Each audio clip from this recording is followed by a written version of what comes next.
Assalamualaikum warahmatullahi wabarakatuh. Om Swastiastu, Namo Buddhaya, salam kebajikan bagi kita semua. Kembali lagi bersama saya Sultan Rifandi dalam acara Interfaith di Mata Milenial Indonesia TV, Matanya Indonesia. Bersama-sama di tengah kita sudah hadir Bapak Yunan Askaruz Zahmat Ahmad. Betul ya? Betul Gus ya? Iya. Jadi saya panggil Gus supaya agak cair aja kali Gus ya. Oke, baik. Pada kesempatan kali ini kita akan membahas persoalan-persoalan yang tata cara kehidupan bermasyarakat, berbangsa dan bernegara sesuai dari perspektif agama-agama yang ada di Indonesia dan tentunya akan melahirkan sikap-sikap toleransi antar umat beragama.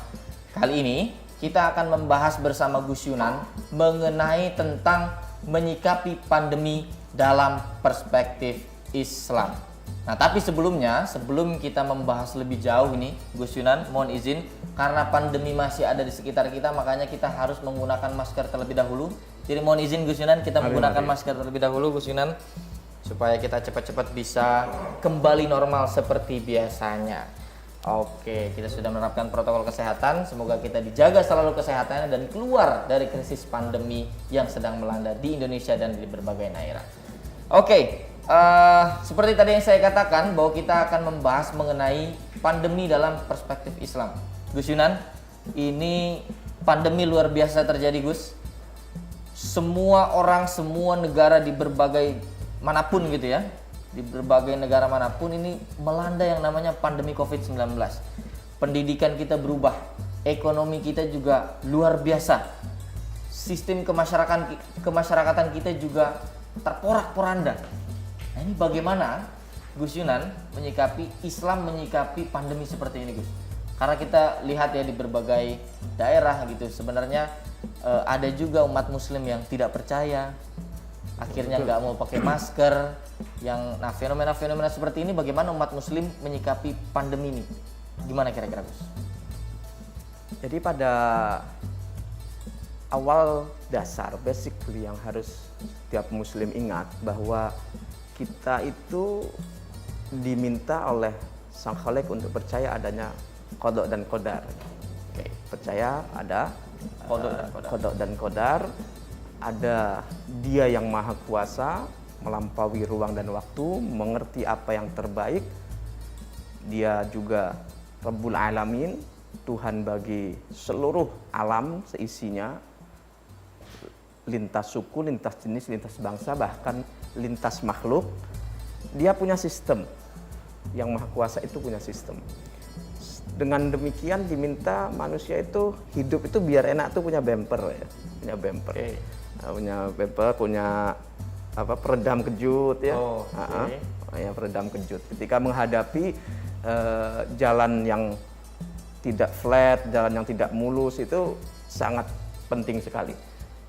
Dalam beragama pun demikian. Dalam menghadapi gelombang kehidupan ini yang kita tahu sama pasti bahwa tidak akan semulus yang kita duga. Ada hal-hal yang unpredictable terjadi. Terjadi itu sebab kehidupan ini banyak hal yang tidak bisa kita prediksi. Karena itu bukan di bawah kontrol kita. Ya, karena itu ada konsep qada dan qadar bahwa keberserahan kita kepadanya itu akan membantu merawat kemanusiaan kita.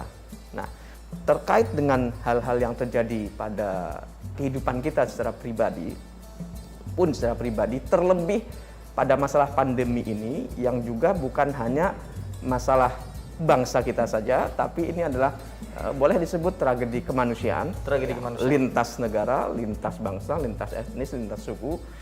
Maka saya ingat Sultan bahwa dalam kitab Al-Hikam itu dinyatakan belum berangkat dari mengenal Allah, orang yang menginginkan pada dirinya sesuatu yang bukan yang sedang diperlihatkan Allah padanya saat itu. Jadi orang dalam Al-Hikam itu, ini turunan dari konsep qada dan qadar tadi. Oke. Dianggap belum kenal Allah, belum ngerti bagaimana Allah nata sistemnya dalam kehidupan kalau dia menginginkan pada detik itu sesuatu yang bukan sedang Allah perlihatkan. Umpama gambarnya gini ya, dia itu kalau dia mukmin benar, dia beragama, dia beriman ada sang penguasa di sana yang sudah nata mulai lahir sampai meninggalnya, dia tuh ketika disuguhkan tempe, dia berusaha menikmati itu. Lauk. Dia tidak halu menginginkan aduh handaya, aduh yang di sana enak banget ya, Kenapa makan nggak daging? nasi sedang daging Iya. ya, atau gudeg atau apa gitu ya.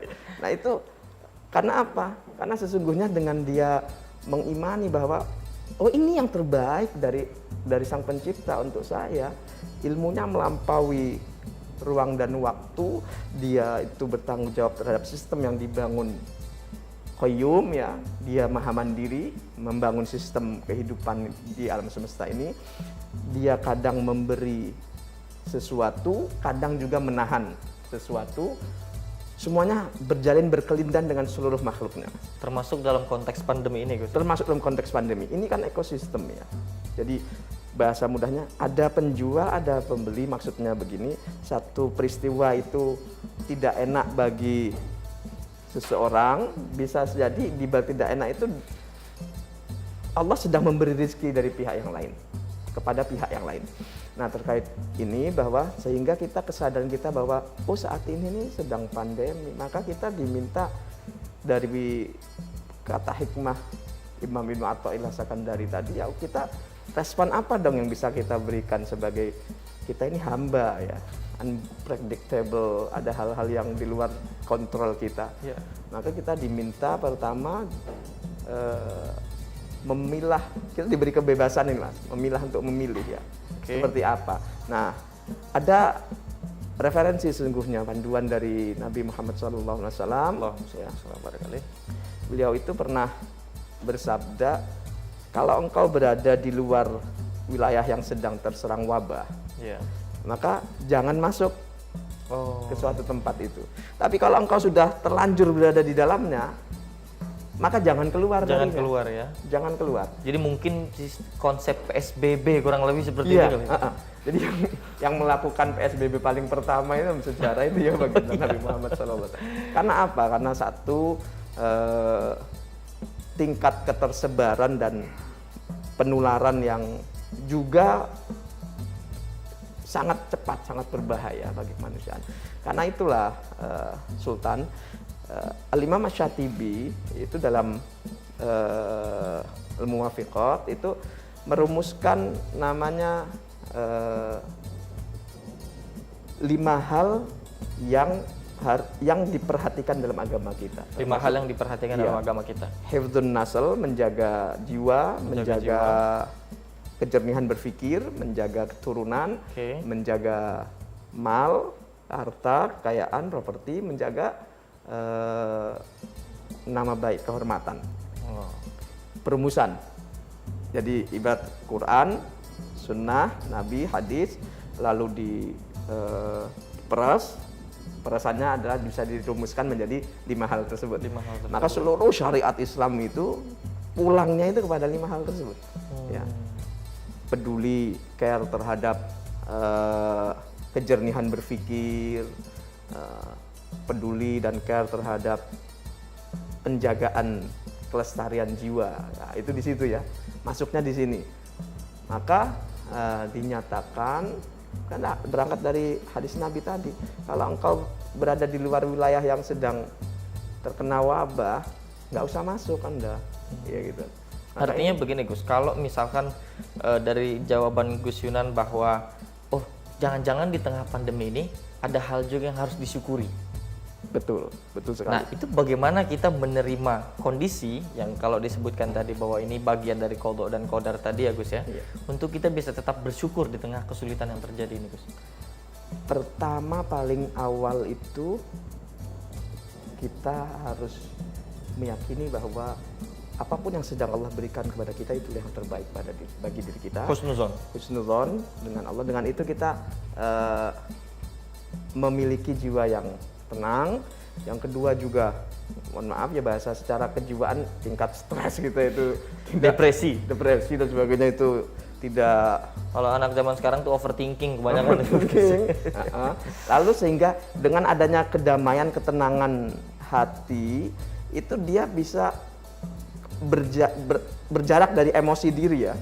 Sehingga dengan tenang itu seseorang kan seolah-olah berjarak dengan ketergesa-gesaan, dengan terlalu cepat menilai. Nah, dengan tetap tenang, dia ada ruang untuk berpikir apa nih dalam suasana yang sudah tidak boleh keluar ya, demi penjagaan jiwa.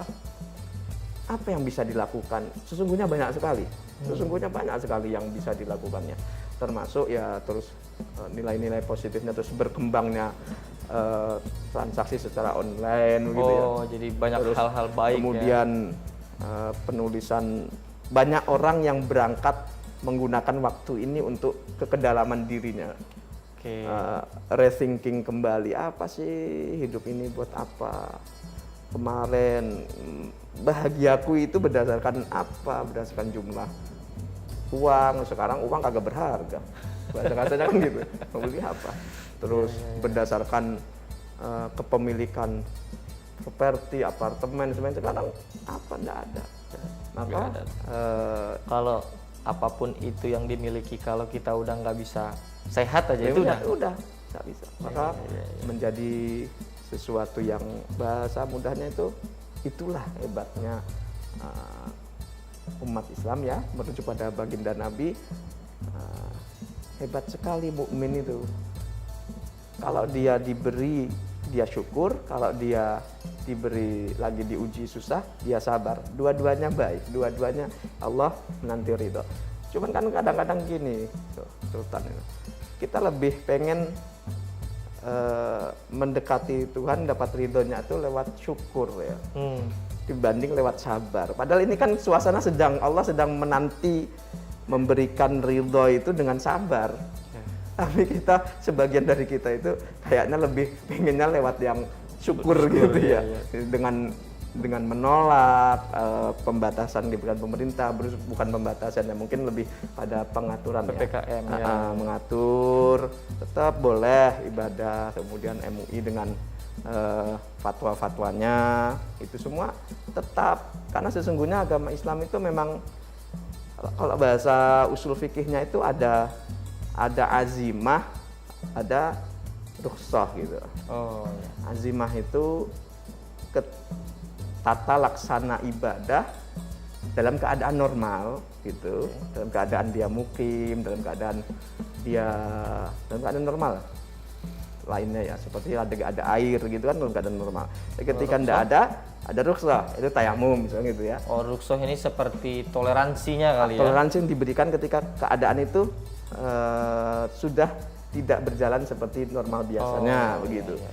Itu diberikan rukhsah. Nah, ini termasuk Gus ya. Berarti termasuk dalam persoalan ibadah. Termasuk ini kan di tengah pandemi seperti ini akhirnya kita harus melaksanakan tata cara ibadah yang berbeda seperti sebelumnya ya Gus ya. Iya.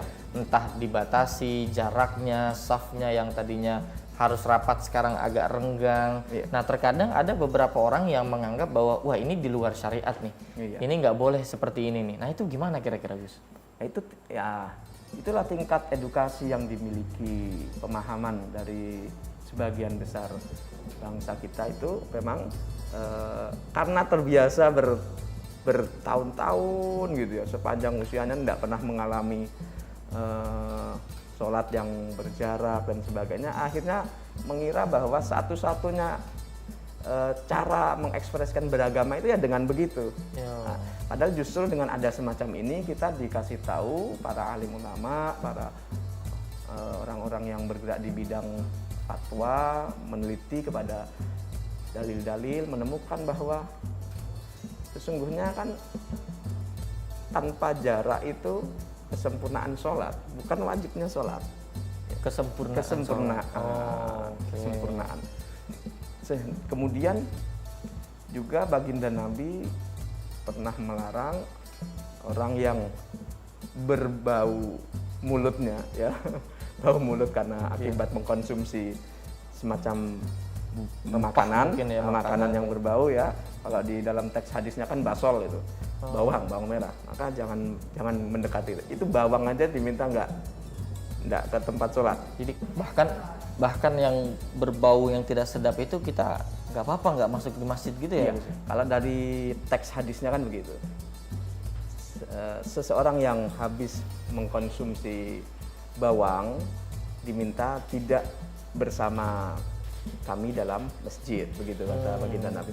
Itu kan bawang yang bau mulut ya. Iya, itu betul, menyakiti tetangganya, teman sholatnya sebelahnya, kanan kiri, depan belakangnya gitu ketika berbicara. Apalagi pandemi. Apalagi jika dia itu datang ke masjid, ke musola, Bersin-bersin. membawa sebuah bibit penyakit, entah itu bakteri, entah itu virus atau apapun yang kira-kira bisa membuat orang lain terus terpapar lalu membahayakan jiwanya. Ya kan? Apalagi tingkat penularan yang begitu cepat ya. Dan dalam menentukan cepat atau tidaknya itu kan berada pada ahlinya kan. Betul. Yaitu tenaga medis tentu Tenaga saja. medis, dokter. Dokter, para ahlinya itu kita dengar Ya. ininya. Jadi bukan cuma bicara masalah akidah, menyampingkan fatwa medis ya kalau boleh disebut ya. Artinya kalau kita bicara soal syariat keagamaan pun itu memang diberikan ruang ya Gus ya untuk tidak apa-apa misalkan agak dikurangi jamaahnya, bukan melarang ibadahnya ya Gus ya. Tidak. Karena kan ibadah itu nggak boleh dilarang ya, hak asasi. Cuman masalah tempatnya, lagi suasana begini di zaman Nabi pun yang makan tadi nggak boleh, kemudian juga yang di zaman sahabat itu ada kesaksian sahabat, kami itu bahkan kalau lagi hujan deras sehingga jalanan becek dan sebagainya, kami tidak jumatan ke masjid itu. Oh, dikasih Iya, rukhsah juga sampai tadi ya, Gus ya? sebegitunya. Nah, perjalanan waktu itu kadang-kadang kita menemukan seolah-olah dipertentangkan ini, ya kan? Betul. Antara ini akidah, ini wilayah. Padahal sesungguhnya agama kita itu ad-dini yusrun, agama Islam ini mudah kok. Itu Enggak, dia. ada saat normalnya kita akan ke masjid lagi dan itu kita sedang mudah-mudahan berdoa gitu. Amin, amin, betul. Namun ketika keadaan lagi begini, kita juga harus menyayangi diri kita, keluarga kita, karena sehari saja hidup itu bahasa Nabi Muhammad lebih baik daripada meninggal. Kemungkinan kita melakukan, menorehkan, mendulang prestasi, mendulang amal soleh itu kan tetap terbuka loh. Betul. Makanya itu dia Gus yang beredar ini kan kabarnya bahkan hoax ya, dipelintir bahwa kok ibadah dilarang gitu loh. Kenapa mall dibuka, masjid kita beribadah dilarang. Akhirnya kabar-kabar seperti itu yang bertebaran di masyarakat tuh Gus. Iya, saya buka-buka koran-koran Timur Tengah berbahasa Arab itu, para ulama sana itu menyatakan juga kenapa kita juga mengarah kepada tempat ibadah, masjid dan musola untuk dilakukan pembatasan. Oke. Tetap azan dikumandangkan, tetap Ibadahnya ada. imam sama marbot sholat, Oke. tapi tidak secara umum seperti itu, karena dikhawatirkan tempat ibadah ini kan sakral nilainya. Yes. Jika menjadi tempat terjadinya penularan maka jelek namanya. Apalagi kalau jadi klaster Nah, baru. kluster baru. Kalau umpama di situ pintu masuknya itu, jadi bukan kok menjauhkan umat Islam dari masjid, enggak. Justru kalau masjid musola itu menjadi tempat itu menunjukkan prihatin kita, Ketidakdisiplinan kita umat Islam. Iya. Bahkan Betul. yang berhaji sekalipun dibatasi ya Gus ya. Iya, betul. Dan itu sudah dalam sejarah perhajian kan sudah banyak kita tahu, bukan cuma tahun ketika pandemi ini saja, ketika haji itu dibatasi, sudah sepanjang perjalanan sejarah haji diadakan sudah berkali-kali. Sudah berkali-kali itu haji ditutup bahasa ini. Betul. Ya, apalagi soal berhaji ini kan orang Indonesia itu kan cita-citanya ya pengen haji kan gitu kira-kira Gus ya. Nah ini banyak juga nih Gus yang menganggap bahwa ini apa jangan-jangan bangsa Indonesia ini lagi kena azab nih Gus, karena datangnya pandemi gitu kan, lagi kena azab ya kan, atau musibah atau ujian, itu harusnya kita gimana nih Gus menyikapi pandemi ini nih? Menyikapi pandemi secara spiritual, secara hablum minallahnya tetap fafirru ilallah, kita mendekat pada Allah dengan ingat bahasanya kasar gini, karena suasana sekarang terus updating mana hijau, mana zona PPKM dan sebagainya terus ada, itu mungkin masing-masing beradaptasi ya, masing-masing wilayah, apakah wilayahnya sudah hijau sehingga boleh kembali ke masjid atau masih merah, orange dan sebagainya, sehingga masih ibadahnya di wilayahnya masing-masing, di rumahnya masing-masing, itu semua enggak masalah. Enggak masalah menurut saya. Yang penting itu ibadah dimanapun itu dia merasa benar-benar di hadapan Allah, dia merasa benar-benar sujudnya benar-benar sujud orang yang butuh sama Sang Pencipta, dia doakan itu semua sehingga kena itu. Maksudnya begini, ini kan sedang ada hal yang ingin dimunculkan, itu adalah kesabaran ya, kesabaran. Kebertahanan kita diminta untuk mengeluarkan mungkin selama ini potensi-potensi yang tenggelam dalam diri kita, tidur pingsan dalam diri kita, kemampuan-kemampuan. Oh ternyata saya mampu juga kok tetap bertahan hidup di tengah begini. Ada belajar untuk bisnis online. Nah, ibadahnya sama Allah kan tetap. Lah Gusti Allah itu kan tidak hanya ada di masjid loh maksudnya. Oh iya betul. Ya kan? Jadi sepanjang kita melakukan ibadah itu sesuai syarat rukunnya secara fikih, meski tempatnya berbeda, nah itu tidak masalah. Yang penting kita khusyuk pada Allah, meminta pada Allah. Maka insya Allah ending dari ini tidak ada terowongan yang tanpa ujung ya Mas. Tapi memang kalau dalam persoalan kesabaran ya Gus, memang susah kita Gus untuk sabar Gus. Apalagi ya teman-teman milenials ini kan kalau nggak nongkrong tuh kayaknya nggak ini gitu loh Gus. Iya. Nah itu gimana tuh Gus? Maksudnya kalau pada akhirnya kita berpikir wah ini kayaknya musibah nih, pandemi ini musibah nih untuk Indonesia, itu dibenarkan nggak tuh Gus pikiran-pikiran bahwa oh ini azab, ini musibah, nih ujian, atau jangan-jangan ada beda definisi tuh Gus? Ya sesungguhnya ada beda definisi antara musibah, azab atau ujian gitu ya. Kalau azab itu kan secara umum diberikan kepada mereka yang tidak mempercayai Allah SWT. Perilaku-perilaku merusaknya dan sebagainya itu diberi peringatan oleh Allah. Sementara yang ujian dan musibah itu kepada mereka yang percaya kepada Allah SWT. Namun juga di balik itu semua musibah terbesar kalau boleh disebut, kalau kita itu nggak bisa menggunakan waktu ketika saat ada musibah begini untuk harvesting kebaikan gitu kan. Mengelola diri, apa sih yang bisa kita siapkan untuk pasca pandemi nanti ya, pelajaran apa sih yang bisa kita petik nih dengan adanya peristiwa semacam ini, baik secara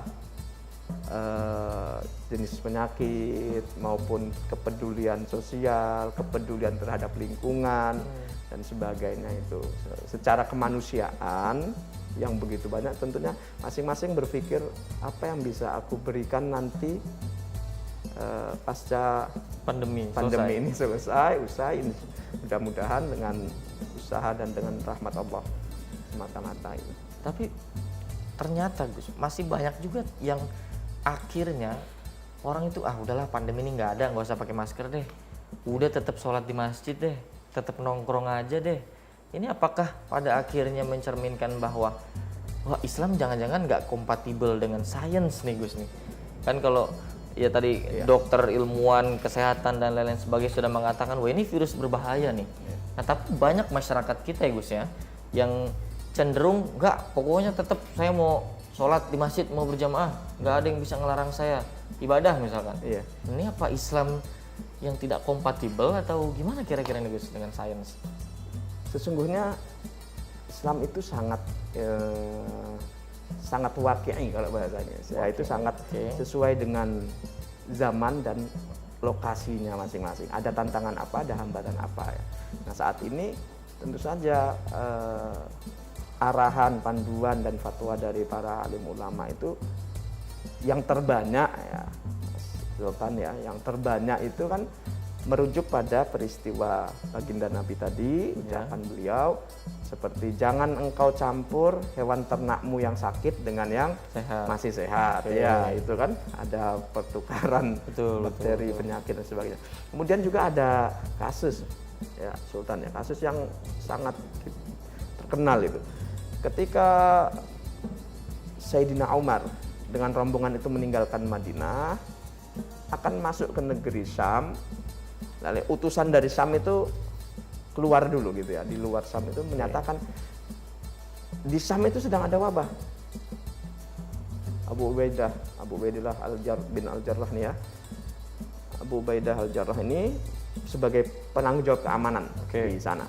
Dia menyatakan di sana ada wabah. Ada wabah. Anda masuk, Anda bisa terkena begitu. Lalu Sayyidina Umar itu musyawarah tiga kali itu. Dari kaum muhajirin, bagaimana pendapat Anda? Dari Ansor, bagaimana pendapat Anda? Enggak puas. Sayyidina Umar enggak puas. Lalu beliau terakhir dari minta pendapat as-sabiqun al-awwalun, yaitu orang-orang yang sejak awal Nabi diangkat menjadi Rasul. Kalau engkau menggembala hewan ternak, di sebelah kanan ada oase yang hijau, sebelah kiri ada oase yang tandus. Kemana engkau akan gembalakan ternakmu? Ya kata Abu Ubaidah, ya mesti ke kanan yang oasenya hijau. Ya. Nah, itulah pilihanmu, itulah takdir Allah. Jadi memang kita diberikan keleluasaan untuk berikhtiar, memilih kayak gitu ya Gus ya. Memilih mau sehat, mau. Iya, betul. Luar biasa sekali memang pesan-pesan yang disampaikan oleh Gus Yunan ini sebenarnya sangat mencerahkan gitu lah. Artinya di tengah COVID-19, pandemi dan krisis masih ada cerita-cerita dan memang hal-hal baik kalau kita mau berhusnuzon. Itu luar biasa sekali hal yang disampaikan oleh Gus Yunan. Akan ada banyak sekali pembahasan-pembahasan yang akan kita bahas di segmen selanjutnya. Jadi jangan kemana-mana, tetap di Interfaith.